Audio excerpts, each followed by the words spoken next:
Okay, Stephen Key here, and I've got Mark once again. How do I get rid of this guy? He just keeps on coming back. His information is so spot on.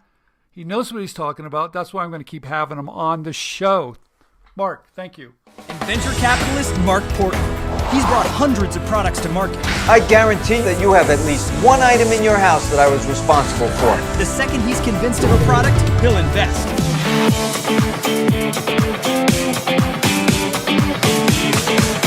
My pleasure, Stephen. Okay, here we go. It's a tough world out there. I don't have to tell you that.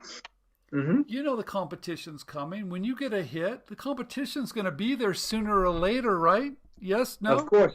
Okay. Of course.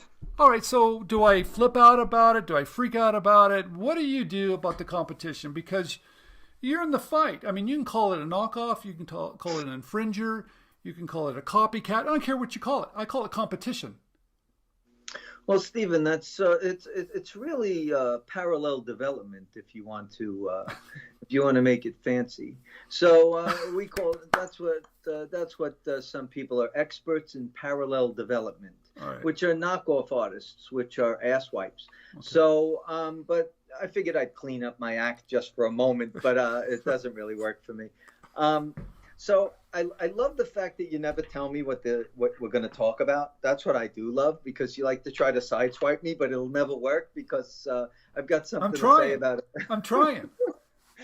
I got something to say about everything. It's unbelievable. But I've been involved in many, many, many circumstances where people knock off or people duplicate. I mean, how do you want to do this? You want to, whatever you want to say about it. But I had this item. I took it on HSN, sold tens of thousands of units. I told them this is a speed to market play because, yes, it's patented, but at the same time, bigger fish are going to come in the minute you see. The other thing that happens is they comb the successful stuff in the United States overseas, and I'm not telling anybody something that they don't know, because I know, there's a bunch of young people over there that comb all day, every day, looking for spikes. The minute that spikes, boom, they knock it off, they send it in. They'll even do it, on all of the e-commerce channels, and you don't even know you're getting it from overseas. And they just make like it's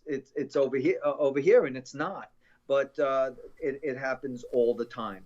But if you have a brand name and a speed to market, and you really focus on that brand name, you can be very successful. I had an item that is monstrously successful, and I still have it to this day.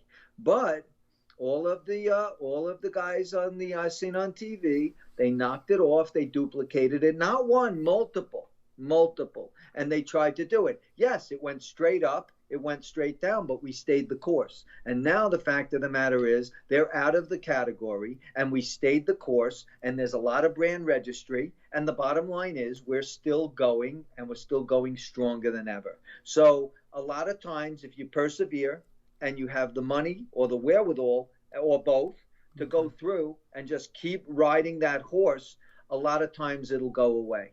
But you always have, pillow pets, Snuggies. You can name all these things that people duplicate all the time. I know. People get so upset about it, and they want to say, I'm going to sue them, and they want to do all this kind of great stuff. Is that a good idea, to go out and try to sue somebody? It's always upsetting. It's very upsetting, Stephen. I'm not going to sit here and tell you it's not, because everything I do passionately. So just saying good morning, I go wild. So I'm not the right guy to ask about getting crazy, but I do get crazy about it. But listen, just a quick for instance, I was in a dispute with somebody. I own the trademark type of thing. It's legitimate as hell. I'm in the right. The other person wants to try to take it away from me, and I own it legitimately. I paid for it. I own it. Okay. I just spent $100,000 defending this piece of shit who's just charging, making crazy accusations. So unless you've got money to throw in the toilet, just stay the course and keep making your item, because people who yell out, I'm going to sue you, have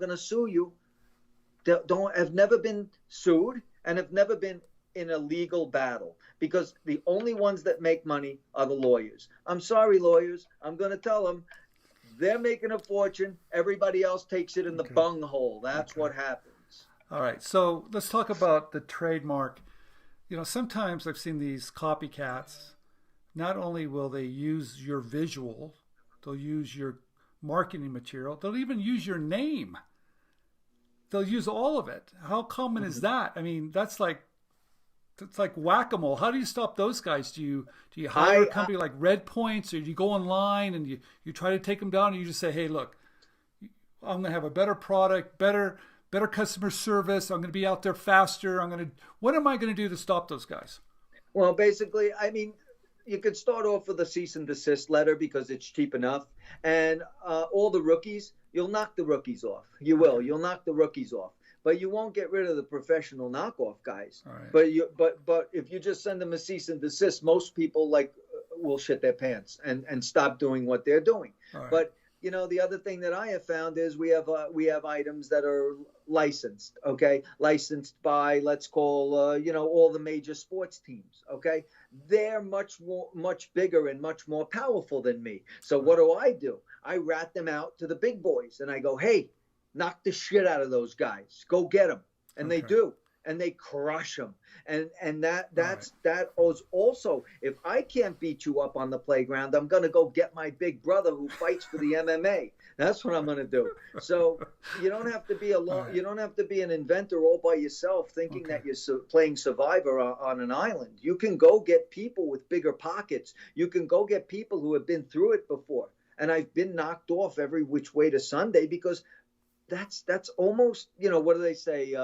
Imitation is the sincerest form of flattery. It's true, but it sucks because when you start to see some real success, that's when the rats come out from under the rocks. Yeah, I tell everybody, look, if you've been copied or if you're getting knocked off, I don't care what you want to call it, and congratulations, you're selling product. You hit one. It's true.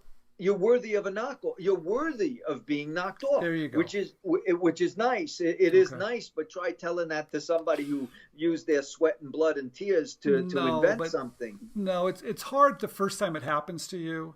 Yeah. And it's hard that you don't really understand that it's not so black and white. And it's hard to emotionally walk away from it and go, hey, this is just business. But you can fight back. I've had people look me in the eye at a meeting and say, if you don't give this up, I'm going to knock you off. And I tell them, listen, you're mixing me up.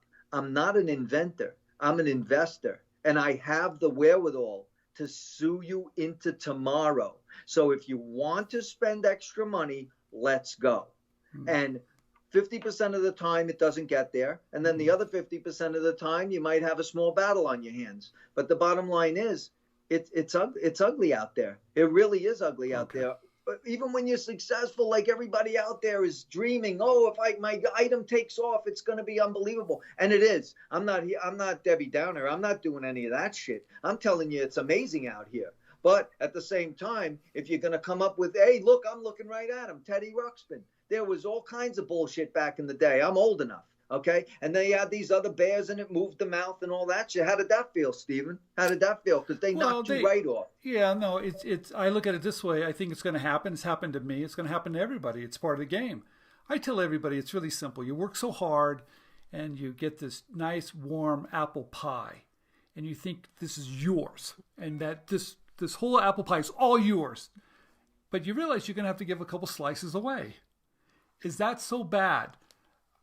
I think overall you're going to be mad about it. I think you can fight back. I think there's ways. But overall, that's just business. There's going to be competition. Maybe they copy you a little bit. Maybe they change it. Maybe they change the name. But if you're successful, they're coming after you. And that's just the name of the game. I want everybody not to be fearful, but be knowledgeable about it. And the one thing you said that's really important to me, find someone that's already been through that fight. You don't have to be by yourself. Find someone, tap into someone that's already done it and say, hey, what do I do? How do I act? give me some tools, because you don't want to go through that by yourself. It's rough. No, but Stephen, to me, it's a number 6. You know what I mean? It's just like it's on the list of things that happen to you in business, and a knockoff is one of them. And somebody, you've been around the block as many times as we have. It just becomes a number at that point, because the faces change and the items change, but you have the same pieces of shit out there that knock you off. But at the same time, it's the same scenario over and over. Yeah. So it's overcomable. It's overcomable. And stay the course. It's very important to stay the course. And if you're the original and you have a brand name and you can do something better than anyone, then they come out and it doesn't perform as well. I go after them. I'm sorry. I go after them by saying that is a piece of shit. And that's what I do. I'm sorry. I know, don't talk about your competitors in business. That's nonsense. I talk about my competitors. They suck. Okay? It's really great. I think also everybody's listening. If you can go on, make sure before you get in the game that you have a social media presence, be the original, create raging fans, do all this stuff beforehand. So when it does happen, that you have people supporting you and that product is inferior, they're going to let that website know, and they're going to vote with their wallet, and they're going to say, hey, look, that's not the same. That's not a good product. They can help you win those battles.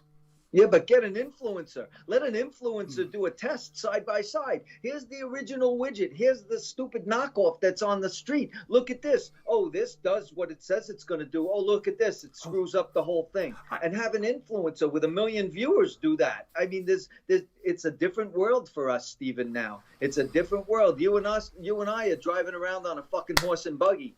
But there's speed cars out there. And get an influencer to test them side by side. That's a no-brainer, and millions of people will see it. They're doing it now. That's how you fight it. That's how you fight it. Hey everybody, thank you for watching. Follow us, subscribe down below. Tell Mark what you're thinking about his videos. Mark, thank you very much. Good job. Give us comments, but not comments, but give us subject matters. What do you want to know about? Yeah. I mean, if I don't know, I'll tell you I don't know. But if I do know, you're going to get a mouthful. That's for sure.